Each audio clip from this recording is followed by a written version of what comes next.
The following stories are inspired by documented paranormal encounters. Some locations and identities may have been changed to protect the people involved. These stories may be disturbing for younger audiences, and listener discretion is advised. This podcast is based on true events.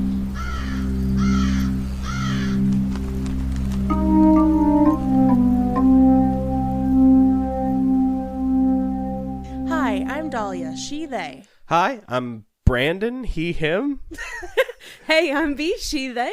And this podcast is based on true events. First try. It don't get truer than that. That was actually first try. However, the reason I stuttered is because I almost said, hi, I'm B. We can both be B today. That's okay. My first letter name B. B name first letter Our in my name. initials make DBD. We should do a DBD stream together. No, it doesn't, honey. No, it doesn't. It does. It's BDB. Fuck. No, it doesn't, honey. Someone's got DVD on the brain. Oh, honey. It's like, so, I'm just a girl. Vibe check. Dahlia, you go first this time. Apparently a little spacey. Apparently, which is great. Don't call me Kevin, though. Oh, damn. Okay, yeah. Sorry. So I'm good. I'm a little peckish. We just ordered some pizza. I am excited for said pizza. Mm-hmm. Otherwise, I'm good. I'm sitting upright again. Surprise. I'm not. I'm excited for the food. Probably The cozy meter Yeah. is all over the place. It's all over the place. It usually goes like more and more with each episode. But this time it went full and then back to one. Yep. It went one full one. So who knows what'll happen next? Type your predictions in the chat. Am I gonna go full cozy next episode? Hanging from the ceiling like a bat. Next episode, it's going to be Brandon in the cozy chair. Next episode, I'm not even in. It's just Lyndon. We don't know where she went. We don't mention it. It's somebody else entirely. Yes. That would be insane. Now, that would be funny for an April Fool's Day episode. That So, if I remember correctly, the first April Fool's Day episode that the podcast and That's Why We Drink did, Em and Christine both had their partners fill in for them and do and host an entire episode. We can't do that without saying anything. It was really funny. No, but we have enough friends that we could just, guys. Here, I need do you to an come over. episode. I need you guys to come over. However, I don't think it'd be cool unless we actually had them on as guests first. That way, people at least know who they are, right? Yeah. Mm-hmm. I was about to say, I have enough partners to do the whole Yeah. podcast for us. It's just B's polycule. Oops, I all love B's that. partners. That'd be so funny. Yeah. Oh, that'd be so funny. I think Lyndon would be offended if he wasn't part of that. Legitimately. Oh, yes. Oh, yeah, Yeah. for sure. Yes, 100%. For sure. We gotta start having guests on here. We soon. do. Who else would it be? Jordan, probably. Yeah. Because she's been we have a lot of friends who actually have been wanting to be on the podcast, and we want them on here. However, we need to actually schedule it and have people over. Okay, we'll do one episode today, and then we can do one episode this. You know what I mean? Yeah. We need to actually actively do that. Work with their schedules. Yeah. Yeah. Especially with Jordan living almost 2 hours away, we need to be like, hey Jordan, do you want to come down and do an episode of the podcast randomly? Okay, sure. B, it's this day. Because it's nothing for us. We live here. Yeah. Mm-hmm. But that's a funny idea. Yeah. I love that. I'm feeling good. I'm back to I released all my snot in between episodes again. So I'm Snot back rockets. to being nearly cleared out. This is ridiculous. I hate this. I hate the snot. I don't even feel bad, but I got pressure because of all the blowing my nose and my ears. And so every time I swallow, it's like a little click. Ugh. Just think, to our listeners, you've been sick for a month. By the time to our listeners, I'm not even sick. I'll have been a snotty little boy for a month. A snotty little boy is crazy. That's okay. First it was me. Now it's you. It is time. Yep. Your turn. All right. Vibe check for you? I'm chilling. I'm still in comfy cozy world. Mm-hmm. I'm here. I am starting to get a little hungry now too, because now that you mention it, I had a banana and a granola bar for breakfast, and then I've been living off these Mike and Ikes in between episodes. There's no nutritional value there, so No. However, my metformin hasn't been kicking my ass out of my ass, so that's great at least. Yeah, That's so I guess good. I'm not going over my limits. Yeah. I'm surpassing them. Like, we ready? Yeah. Before we let that linger any longer. Okay. So I do have to give a couple trigger warnings for this episode. I don't have those very often. One is more specific to B, but I'm sure everybody else would enjoy it. And then one is for the broader thing. So my trigger warnings for today are mentions of hanging and suicide. Okay. All right. So just be prepared for that. Again, I'm pretty sure it doesn't go in depth. It's usually just a mention when we do that. So there's that. I've always been really envious of people who are able to visit their childhood homes. That place where they're raised and they can look back on with fond memories and they can just go back whenever they want because their parents still live there. I have like a few different friends like that. No, as a child of divorce who's moved around a lot growing up with both sets of parents, neither of my childhood homes from either set are accessible to me anymore, as they both have new owners making their own happy memories. At least we hope. You see, not everyone has happy memories of their childhood home. Some spend their childhood haunted by unseen footsteps and untethered voices and just can't wait to get out. But what if, after escaping the grasp of the spirits of your childhood, you had no choice but to move back in as an adult? As told by the show A Haunting, I give you the story, Homecoming. Kathy Hegland's parents moved to Bergen, New York in the late 50s. And there they found a little farmhouse out in the country that they could afford. Her father thought that he could just fix it up and then he'd have a little land and a bigger home for his family. Part of this process included tilling up some land to make a garden space for Kathy's mother. Well, one day not long after moving in, Kathy was watching her father do just that. But soon, to both of their astonishment, Kathy's father started finding some shocking things in the soil. Kathy watched her father dig up multiple tufts of curly red hair, which by itself wouldn't have been bad. They could have been from anything. But soon, from the same area of dirt, he starts to find scraps of fabric that Kathy claims to look like they could be from a dress of some sort, and around 7 or 8 vertebrae that looked like they belonged to a human spine. Kathy and her father are looking at the things they just unearthed, but as she goes to ask him what he thinks happened there, her father cuts her off. "Don't," he says firmly, before telling her that's nothing to worry about, that's nothing for her to worry about. He sounds nervous and confused. She watches her father as he pulls a small charm that looks almost like a tiny locket from the dirt. He looks at it for a minute before putting it in his shirt pocket. He then tells Kathy that he wants her to go inside now. Kathy says she has no idea if the authorities were ever called. They didn't really talk about it after that. One night, sometime after that, Kathy is woken up in the middle of the night by the sound of something jingling. Kind of like the sound that metal clothes hangers make when you rustle them together. She looks over towards her closet and notices that they are in the corner of her room, that it's filled with shadow, way darker than anything else in the room, and way darker than it should have been. A feeling of dread starts to creep in as Kathy notices just how cold the room has become. She next realizes that she seems to be paralyzed. The only thing she can move are her eyes. As she struggles to turn her head, wiggle her toes, anything, a sudden sensation fills her. A feeling of weightlessness. As she still lays there, unable to move, she feels her body start to rise off of the bed. As she floats upward, a doll that she had been sleeping with gets nudged off the bed, hitting the ground with a thump.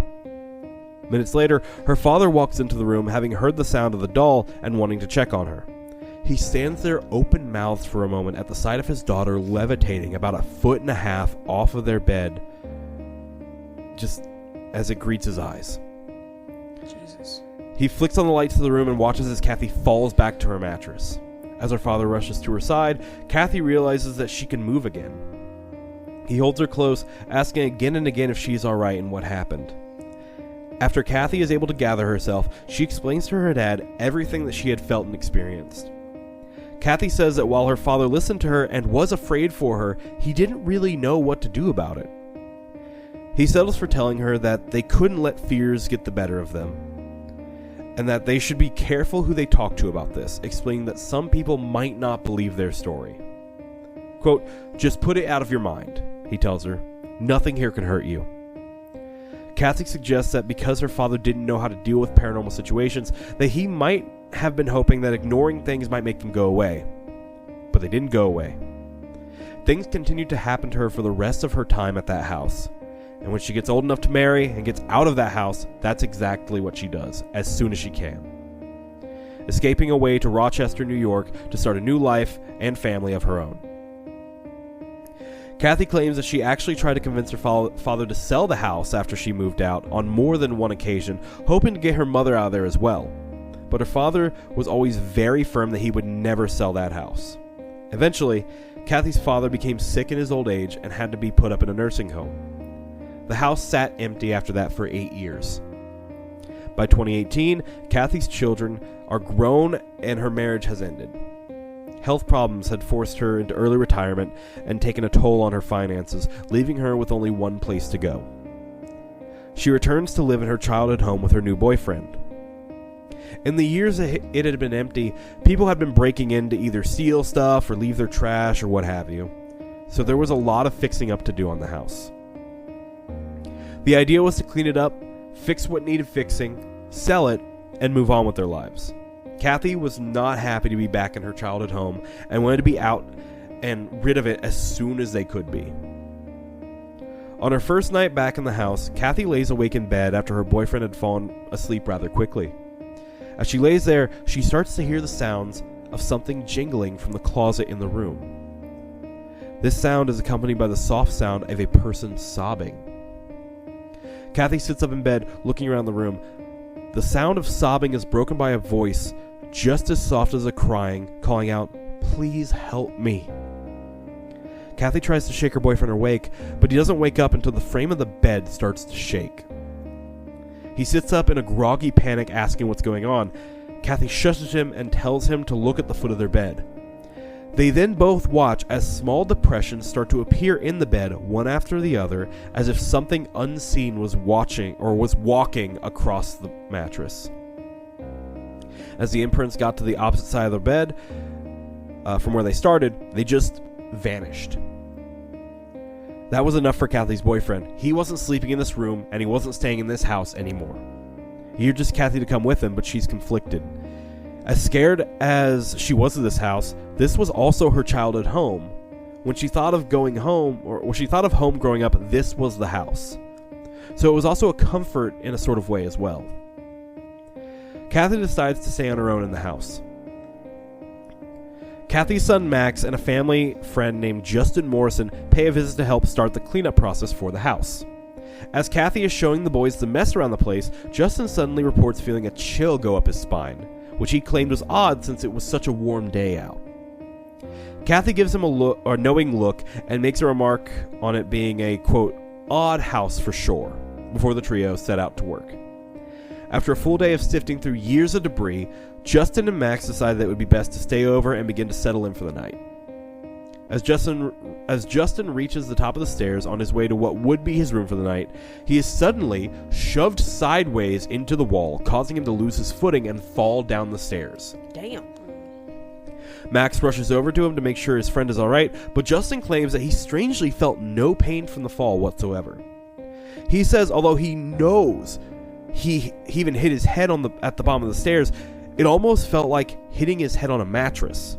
Justin says he walked away from the incident with the distinct feeling that whatever had shoved him didn't want him hurt, but just didn't want him upstairs. He ends up sleeping down in the living room with Max. The next morning, Justin tells Kathy about his experience over morning coffee, and in turn, Kathy decides to come clean to the boys about the house. She tells them that when she was growing up in the house, she would see, hear, and feel things all the time, but admit that she never really put much thought into what these entities are or what they wanted. Which is crazy, because that's the first thing I would think of. Mm-hmm. Kathy decides that maybe it's time to get some definite answers about the house, and this leads her to meeting a psychic medium named Janet Toll through a neighbor of hers. When Janet first arrived at the house, Kathy gave her some basic details on the year around when the house was built, and when things may have gotten added on to the house, but told her nothing about the experiences in the house at all. As she walked around the outside of the house, Janet stops at the garden area at the exact spot that Kathy's father had once dug up those remains. Janet claims that she felt an overwhelming presence of death, and that she had a feeling that a woman had been murdered and buried on the property. Janet turns to Kathy and tells her, quote, "There's people buried on this property." Janet then looks up and stares over at the barn behind the house. She asks Kathy if she can go in there, and Kathy obliges. As Janet entered the barn, an overwhelming feeling of fear, dread, and sadness all at once fell over her. Being a mother herself, she recognized an odd feeling that she attributes to being pregnant. Looking up, she sees a woman hanging from the rafters by a rope. Janet decides to conduct an investigation to see if she can calm the restless spirits lurking in Kathy's barn, or spirit rather, plural, or singular. She has her friend DJ, a paranormal investigator, join her alongside Kathy.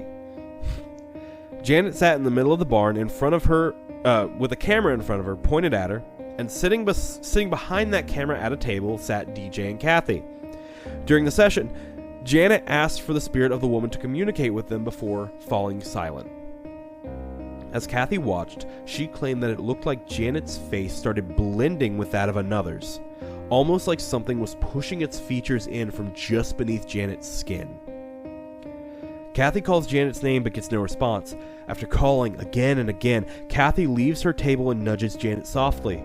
Janet starts responding again and says that she had felt really dazed and out of it in the time that Kathy was talking to her.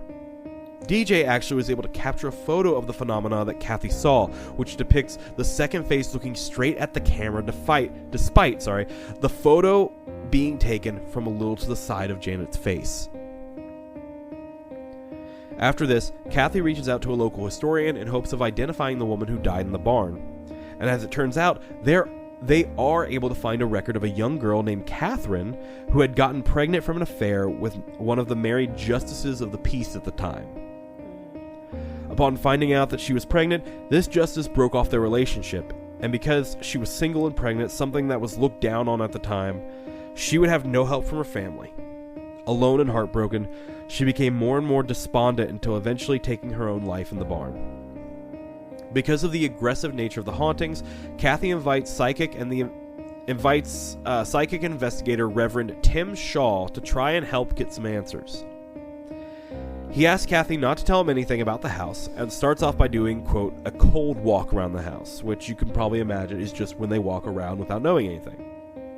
As he comes to the foot of the stairs, Tim puts his foot on the bottom step and claims that he starts feeling a sickness in his solar plexus. After working with exorcists and demonologists before, Tim has come to learn that this can be a big indicator that something may not be too happy that you are in their area. Tim starts walking up the stairs and gets about halfway before he says he felt a small push right in the center of his chest. He says it felt as if someone had just put their hand out and said, "Stop." He continues up the stairs anyway. As he reaches the top of the stairs, Tim feels something shove him, but is able to keep his footing due to having his arm on the railing. Upon looking down at his arm, or the arm that was on the railing, he notices it now has a fresh cut on it that wasn't there before. Tim explores the upstairs, and in one of the bedrooms, he looks out a window into the backyard. At the edge of the property, right between the wooden fence and the tree line, Tim sees a man in a black overcoat and top hat standing there, looking right up at him. Out loud, Tim finds himself saying to the figure, "I'm not afraid of you, and you can't hide from me." Upon uttering these words, Tim watches the man walk to the side along the fence line for a few steps before disappearing. Tim thinks he has a theory as to why the haunting may be so apparent on the property. You see, Bergen, New York sits on the edge of a vast primordial swamp. We know that water plays an important part in amplifying psychic phenomena, and the swamp sitting not far from the property has been there since long before the European settlers found their way to the area. That swamp therefore has a lot of energy to it, and Tim believes that is what could be powering the entities that live in the house. Tim suggests getting a seance together to try and communicate with the spirits in the house, and Kathy recruits a team of paranormal investigators to help do so. This group includes researcher and psychic medium Rob Thompson and his assistant Renata, as well as Janet Toll and DJ and Tim Shaw himself. Rob said that from the moment they stepped out of the car, the duo felt like they were already being watched. He said that he could feel that there were multiple spirits there that needed their help. As they started the seance with welcoming whatever it was in the house to communicate, DJ, who was running the equipment, had to start replacing batteries almost immediately as they all started to drain, even though they were brand new and fully charged right before. The group then experienced the table they were sitting at levitate off the floor and start shaking back and forth. Tim claimed to feel, quote, something nasty standing behind him. Then, all at once, the group said they felt the energy in the room drop, and with it, the table fell back to the floor as well. And just like that, it was over. Kathy steps outside, feeling like she needed some air, and the investigators agree to take a small break before trying again. When they regroup, Janet leads the seance by calling out to Catherine by name, the woman who had hung herself in the barn. I'm sorry if you hear the sirens outside. It's because there's sirens passing our house. It's because there's sirens outside. It's because there's sirens outside, yeah. In response, Renata, Rob Thompson's assistant, started crying uncontrollably. It got to the point where she was just wailing at the table and they couldn't get her to stop for anything. Janet saw in her mind's eye that the reason for this was because the spirit of Catherine had apparently gotten too close to Renata, and her aura of immense sadness was what was causing her crying. After asking if she could please step back from Renata, which she apparently did, Renata immediately stops crying. Just is able to control herself. She's fine now. As Kathy sat in the adjoined room with DJ, she says that she could feel a dark, angry presence enter the house, or enter the room. And the rest of the group would feel it too, as a moment later, a rush of negative energy fell upon the group of investigators. They all then watched as Rob's head drops and his body goes limp. Before they could question on whether he was okay or not, Rob throws his head back and an otherworldly screech fills the room. Rob glares at Janet as he starts to growl deeply. "Who are you?" Janet demanded of the spirit within Rob. She demanded it to tell her its name. But in a deep voice, the spirit, using Rob as a vessel, just repeated back to her in a deep growl, "Who are you?" This thing was definitely trying to intimidate her. Janet declared that she was not afraid of this thing, and in response, the entity started laughing maniacally through Rob. In a rhythmic pattern, it raised its hands clasped in each of Rob's. It raised the hands, clasped in each of Rob's, and dropped them back onto the table as a beat. Thump, thump, thump. Rob goes limp once again, and the entity is gone. Rob claims he had no recollection of what transpired after the first time he went limp. Janet believes that the entity of this man, or whatever it was, wanted to try and intimidate her, but left after someone stood up to it. With the seance concluded, Tim tells Kathy the group's final thoughts about the haunting. There was a quiet spirit of a woman who they believed is Catherine, and a dark spirit of a man who they believed used to live in the house.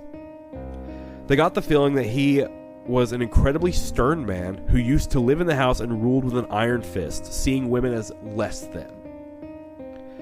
They also told Kathy that because of the energy from the ancient swamp near her property, they didn't believe that the haunting would ever truly die down, but said they did feel a shift in the energy of the house, so maybe things could at least get a little better. Kathy has since started looking at the spirits in the house more as people than as entities, and has even started talking out loud to them on occasion. She says that whether she likes it or not, they're part of her family now, and hopes to continue coexisting with them in the house. Sometimes you got to. Right. That's a fair conclusion, I think. Sure.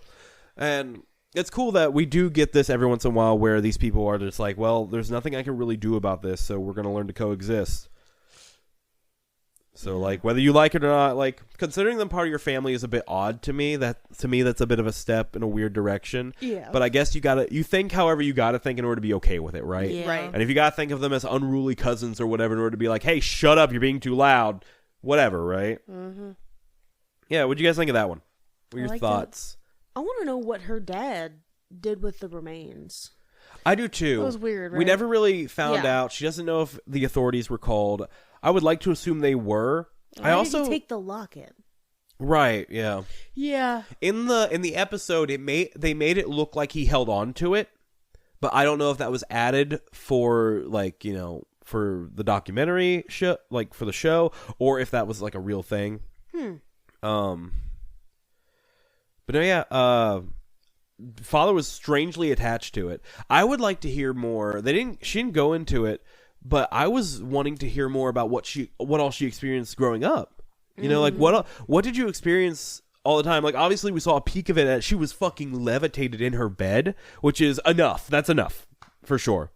But what all did she experience constantly that made her like, okay, so the moment I can get married, I am, and I'm leaving. You know what I mean? And I want to say what made the father so attached to the house, but I can see it. I can 100% see it. This man, he's like, no, this is our place. I fixed this place up for our family to live. I'm not getting rid of it. You know what I mean? I can see that for sure. Imagine living in a swamp. Yeah, Virgin, New York. Sign me up. Virgin, New York, apparently, like... Really? You like the humidity? Yes. I hate it. I can't do it. Humidity. I want to be sticky when I walk outside. Oh, I couldn't be further away from that. I am... No, I'm a lizard. we had a lot of humidity in Warsaw being... Lizard. We had a lot of humidity being next to the river when we lived in Warsaw, and that was brutal. It makes it hard for me to breathe. And like I think I already kind of have breathing issues. Like I breathe best when I have like a constant trail of like air pumping on my face. Yeah. Is that right? Shut up, Was it Dalia. pumping on my face? The fact that it wasn't B, it was you. I know something you could pump on your face. More air. Well, Time for you you got to go home, pictures, B. Brandon? I do have pictures. I actually do. Shocking, I know, but I do have pictures. If I can find the correct, there it is. Oh, cool. I have a lot of pictures for this one. So, this first one I'm sending you is our normal, like, these are the people who are telling the story type deal, right? So, top left is, that's Kathy. Top right is the first psychic, Toll. I forget her first name. it was like Janet. Janet. It was Janet Toll, yeah. Bottom left, that is Tim Shaw, Reverend Tim Shaw. And then bottom right is Rob Thompson. So those were the three psychics who were involved in that seance to try to find answers. So there's them. And then this next picture I'm sending is of the house, actually. It's kind of...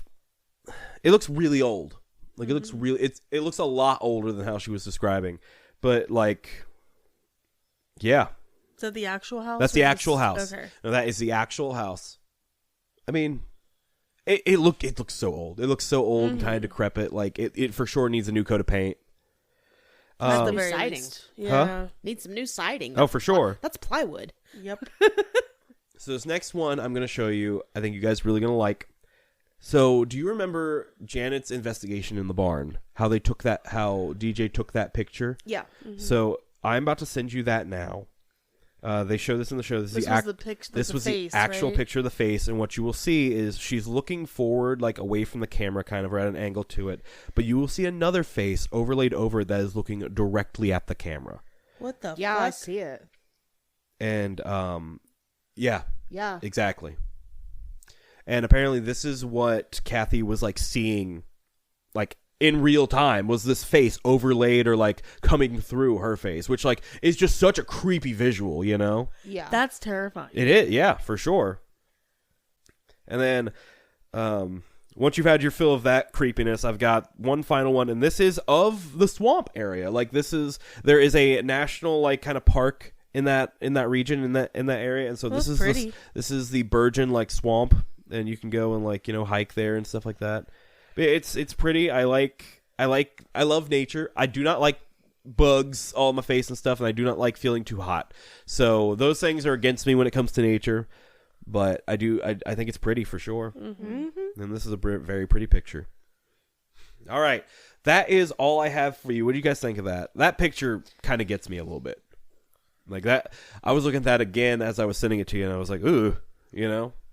Yeah. Final thoughts? That was a good one. Yeah? Mm-hmm. That picture really, it's heebie-jeebies. Yeah. Is the best word I can use No, for to sure. describe that picture. Because Yeah, you it's can freaky. see it. You can see that second face very clearly. I was really hoping you'd have that picture because when you Yeah. said he took a picture, I was like, did he take a picture? He did Can we take a see picture. it? I have it. I will also say in this episode of A Haunting, which they don't usually do this, but this is one of the newer episodes that came out, or one of the old, later episodes. They did have some video footage of the seance that was being done. Oh, wow. Huh. Yeah, and it was Rob was really felt like a different person in those, just glaring Janet down. It's just it's odd. It was so, I don't know, off-putting. Yeah, but yeah, that's mine for the day. Hope you guys enjoyed that one. Oh, yeah. All right, well, Doll, what have you got for us today? We, comrade, we would like to play. Oh, goodness gracious. Okay, so I have one story for today's episode, and it is a good one, I think. We're just going to go ahead and jump right in. Thank you, sorry. You're good. You're good. So, this is going to be from yourghoststories.com. As you know, it's my favorite place to get these allegedly true encounters. And, yeah, let's go. This one's titled Esther's Boarding House. Okay. Esther. Oh, okay. Yep. That's an old white lady name. Esther, I barely know her. This was by someone, their username is Lynn Jahaha. Lynn Dunn. Literally, Lynn Jahaha is exactly how it sounds. Jahaha. Jahaha. Yep. Mm-hmm. Cool. Okay. All right. All right. This was posted on September 3rd of 2023 in the country of the United States in the state of Ohio. Whoa. Ohio. That's where we are. Ohio. Don't tell them that. We are the place with the most cryptids and shit and the most weird things. I don't know if that's true, but I believe it. We're here. Well, we're here with the corn sweat, and Corn sweat's insane. Our state has the highest number of haunted attractions. Oh, yeah. Mm-hmm. It's over 100. Damn. We need to start going to haunted attractions. Ohio's just an odd. Haunted hoochie. Let's go. Ohio's just an odd place, really. However, I do prefer it, to where I've lived before, at least. Sorry to steamroll you like that, please. No, it's cool. I like the discussion. I once again didn't have an intro, so You never said let's get into it, so I didn't know you started yet. I Sure, did that's say right. that's a lie. You guys do not have listening skills. No. You Rewind didn't say this let's when get. you go and edit it. I said let's get into it. No, I I did. I swore I heard you say, well, let's go. You said something. You said let's and then something else. See, but now not, I'm second guessing myself. Me I too. just smoked, so I'm not going to have an opinion on this because I'm probably wrong. Tell But us I in the didn't comments hear who it. was right. And why was it me? Even I'll if I edit wasn't. out. I'll edit it out if you're right. You dick. I'm kidding. I won't. But still, that'd be really funny. It would be just like beep. Okay, the paranormal category for this allegedly true encounter is haunted places. So let's get into it. Is that better? Yes, thank you. Thank you. I appreciate that. Actually, I feel safe again. Me too. Back in 1972, Damn. about Sorry. 2 weeks after I turned 18, I eloped with Bill, my first husband, to Cattlesburg, Kentucky. My parents didn't approve of him to begin with. I have to agree, many years after the fact, that they were right. I thought I knew everything at that young age, but most 18-year-olds think they do. Until they find out, much later in life, that they didn't really know diddly squat. And that is what they wrote, diddly squat. I haven't heard that in a minute. Right. When we came back to Ohio, we lived in downtown Willoughby. I wasn't but 10 minutes away from my folks' house. Bill and I lived with his foster parents, Esther and Dave, in her house. Esther's house was originally a farmhouse way back when her great-grandparents, oh my goodness, first purchased it. It was then passed down to her parents, and from her parents to her. It was farm area until the town sprung up years later. Esther got married young, but the marriage failed. She had no children, but since the farm was no more, she rented out rooms. It became a boarding house to earn income. It was rather large, and in the front there were cement steps leading up to the entrance. Once inside, you were in an alcove/small entryway. From there, you passed through another door into a hallway. Directly ahead was a dining room, and off to the immediate right was the living room. Sorry. Off of the dining room was the master bedroom, which was Esther's. From the dining room, you walked into a fair-sized kitchen with a pantry to the left as you went in. From the kitchen and around the corner to the left was the bathroom. Outside of the bathroom was a little hall. Around the opposite corner was the door that led to the basement/root cellar. Upstairs were 3 more bedrooms, one on each side of the hallway. You guys are getting the whole layout. Yeah. Today. Beautiful. The one on the left belonged to Dave, his foster dad, and the one directly opposite was a small bedroom that was now used just for storage. Our bedroom was at the end of the hallway and was the largest of the 3. I felt relatively comfortable in the daytime. However, nighttime was a different story. Being a newlywed and in a strange house, I just put it down to being in a new environment. I always tried to rationalize first. However, I kept hearing something like steps or shuffling noises in the little room that was used for storage. I kept that to myself as I didn't want Bill to think he married someone weird. I didn't want him to think I was too short of a 6-pack. First time I actually heard that one. Right. I've been called that. Oh no. After several months, though, it didn't abate. I kept hearing the noises. Finally, winter came and it was extremely cold up there. Esther had no AC for the summer months, making it unbearably hot, and the furnace for winter was in the basement with only 2 heating ducts. One for the dining room/den, and one that led straight upstairs into the hallway that was expected to heat all 3 bedrooms. Biggest joke of the century. I began getting a little nervous when walking by the spare room. I'd feel a wave of cold coming off of the closed door. That room always had the door closed. I never bothered to open it to explore. At least, I didn't want to be alone and go in there. Finally, Bill began hearing things too. At last, I wasn't bonkers because he said he'd been hearing noises also. However, he thought it was just mice since there was an occasional mouse that wandered down in the kitchen now and then. Excuse me, I said that strange. It sounded like a very big mouse to me, like 5 to 6 foot mouse. Rat. That's a Big New York rat. City rat. It's a big rat. That's one of them Australian rats. One night we were watching TV in our bedroom. We were reclining on the bed and enjoying the program.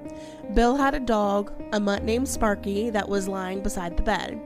Suddenly, Sparky's head shot up.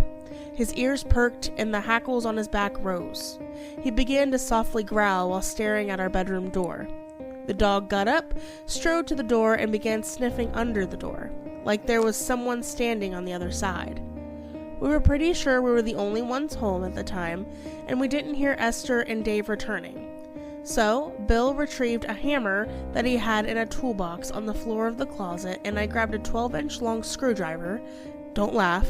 You can stab with one end, or use the other end as a club. You have to be creative. Yeah. We went to the door. Bill whipped open the door to nothing. All we saw was a dark hallway. The next day, I was confiding in Bill about what I heard and felt in the spare room. He assured me that it was nothing. To prove it, he went into the room with me following. He went to the room. He opened the door and we were greeted with a blast of ice-cold air that just came gushing out. Ice-cold air? In the summer? We went inside and there was an old box spring mattress leaning up against the wall and some boxes of odds and ends lying about the room. At the far right end of the room was a door. I asked him where that led to. He told me it was the attic and roof. It was a crawl space, but you had to walk on the rafters very carefully lest you'd fall through the ceiling. He opened the door to the attic. I immediately felt and knew there was a presence in there. I began questioning him. I asked him if someone ever died in that room. His face went blank. He confirmed that an old man that was an alcoholic used to be a boarder there years ago. He was never any trouble, but suddenly 3 weeks went by and he hadn't paid his board. They hadn't seen him in the time period either. Finally, Dave entered the room. It appeared to be empty, but there was an overwhelming rotten smell coming from the attic. When the door was open, they found the old man inside lying motionless on the rafters. He had gotten terribly drunk and crawled inside and went to sleep. It was in the winter time. There was absolutely no heat, but he was too drunk to feel it. He froze to death. Bill asked me how I knew that something happened in that room. I told him that I just knew and that the old man didn't realize he was gone and he was just stuck in there. Bill told me that the old man's name was Chester. I began talking to Chester. I told him that he was gone and to go to a much better place to be with his family again. I explained to him that he wasn't there anymore and to go to his loved ones where he'd be happy. We left the room.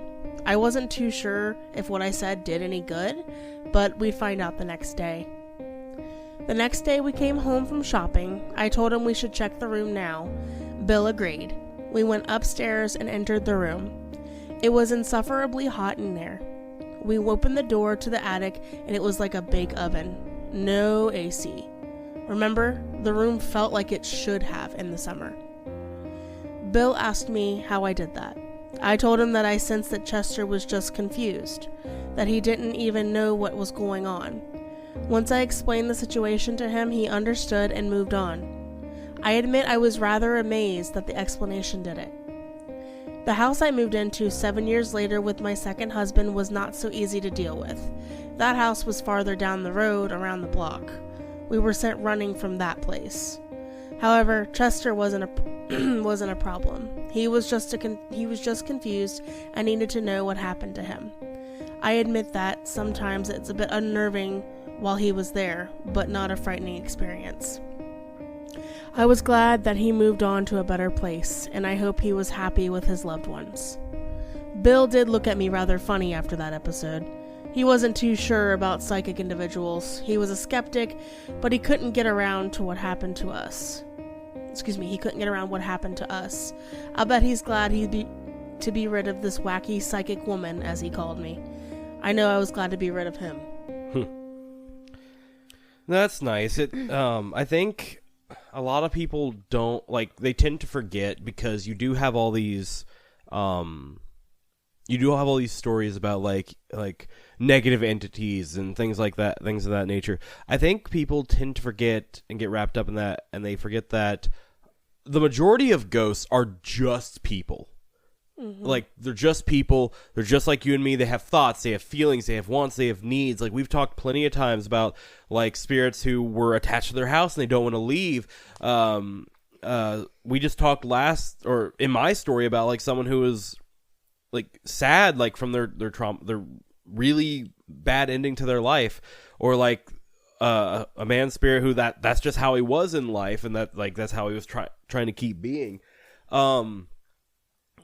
And people forget that they are just spirits are humans, ghosts are humans, and you can interact with them as such.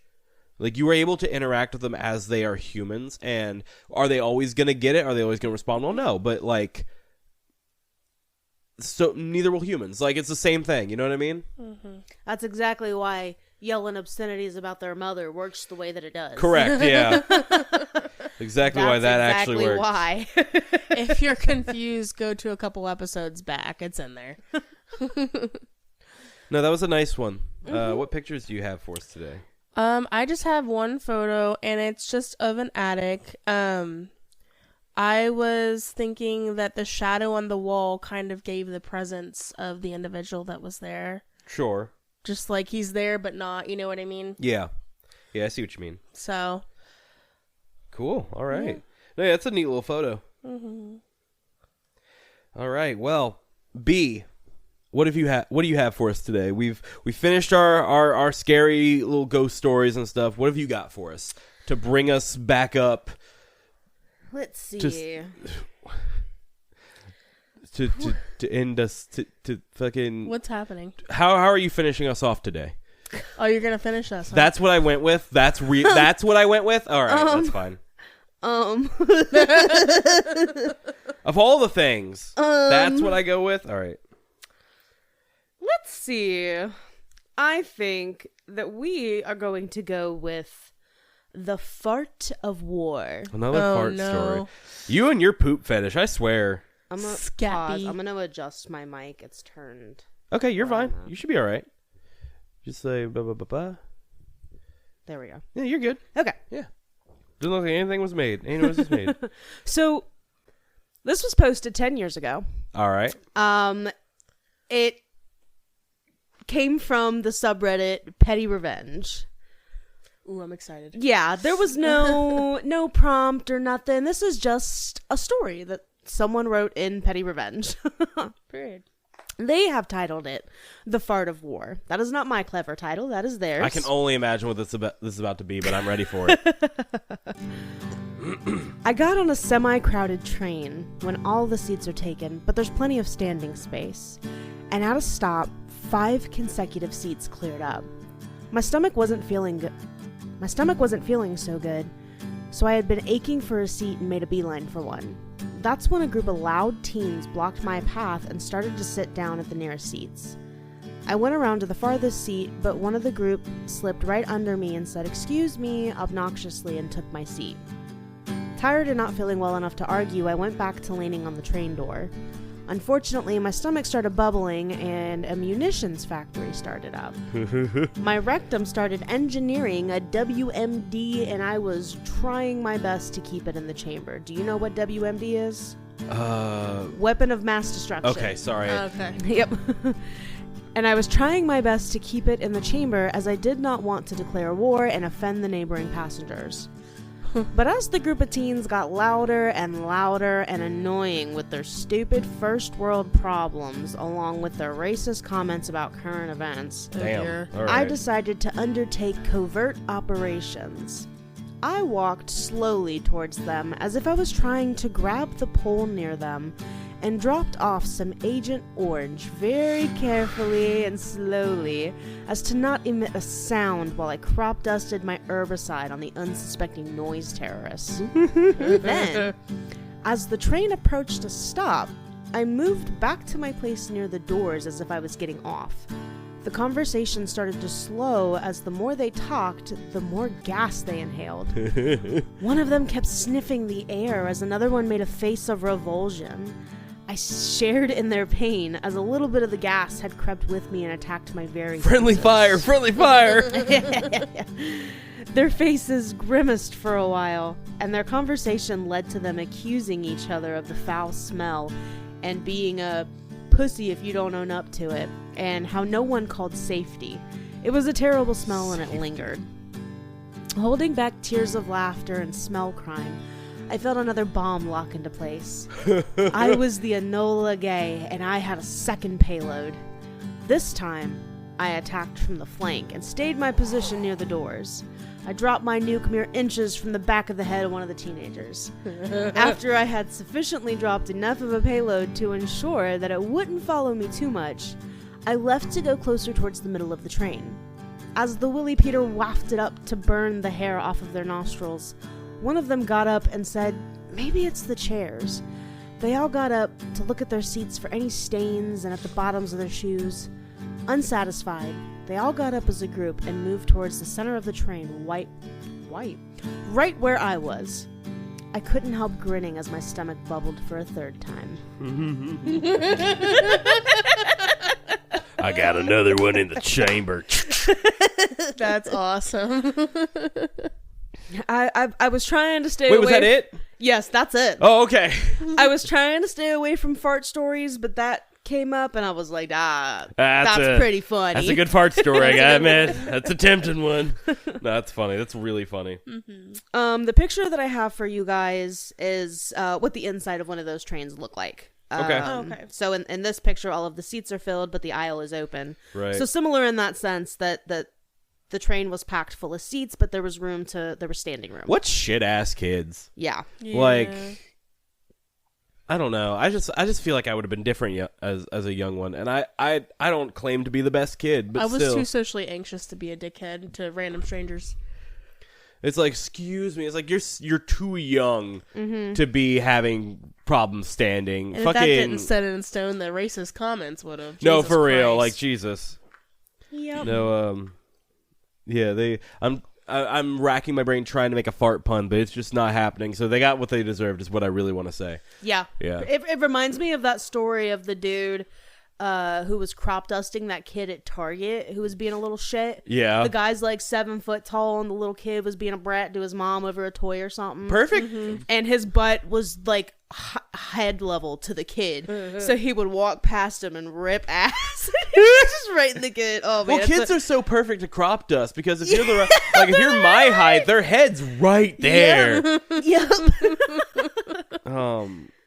No, we were at the Dollar Tree yesterday because we were doing like a little Valentine's Day thing for each other. We made each other little baskets and stuff, and it's always a surprise. We love doing that. Like that's a big thing we like doing during special occasions. But the first time at Dollar Tree that we did that though. First time at Dollar Tree, yeah. We usually pick like Five Below or like something like that. But either way, there is like these kids, and I feel for the parents so much, but they were just being absolute shitheads the entire time they were in there. And, like, it was wild. And I'm just thinking, I was like, man, I wish I could have crop dusted a child right then. That would have been pretty funny. My kids are well behaved, but if you ever see them acting out in public like that, feel free to crop dust them. Because... Kids are whatever, but these were kind of, like, worse than usual, it felt like. Like, I'm very sure... I was like a row over from them, and I heard one of the kids go, like, mom was trying to get him over, and he's like, "You're not my mom," and she's like, "Stop telling people that." Jeez. And it's like, I don't know, man. It's like my niece, not like my actual niece, but like my best friend's daughter. Yeah. I went to go pick her up from school one day, and she knows me as Aunt B. Right. And I pull up to the school, and they're like, "Oh, your aunt's here," and she starts walking. She sees me, and she goes, "That's not my aunt." Oh no. Yeah. Mom had to be called, and it was a whole thing. Like, I'm allowed to be here, damn it. I'm on the paperwork. Look at my ID. Kids do just be saying shit too, because they're like, well, you got something wrong, and I need to correct that. Yes. Like, yes. No, you don't. And the adult that she was with obviously was immediately concerned. What do you mean? As they should be if you hear that. Right, like, I'm not blaming them or anything. Yeah. She's like, "Do you know this woman?" It's yeah, I know. That's Aunt B. And the lady's like, then why'd you? Okay. So, anyways, her mother was called. Right. Like, Yeah. Well, all right. That's crazy. Thank you for another gratifying fart story. Yep. You're welcome. I appreciate it. Fartastic. Yep. Very you're fartastic welcome. of you, yeah. Yep. You're not beating the scat allegations, unfortunately, today. I didn't think so. Wait till you find out that 2 of my kids used to finger paint in their poop. No, you've told us that before. Yeah. I don't know if you said it on podcast, but you've for sure told us before. And our reaction is the same every time. Yeah. Mm-hmm. Especially for me. I can't do other people's poop. I have enough problem of my own. But like, yeah. On that note, guys, you can follow us on our socials. We are on Instagram, TikTok, Blue Sky, but not Twitter because fuck Twitter. Hell yeah.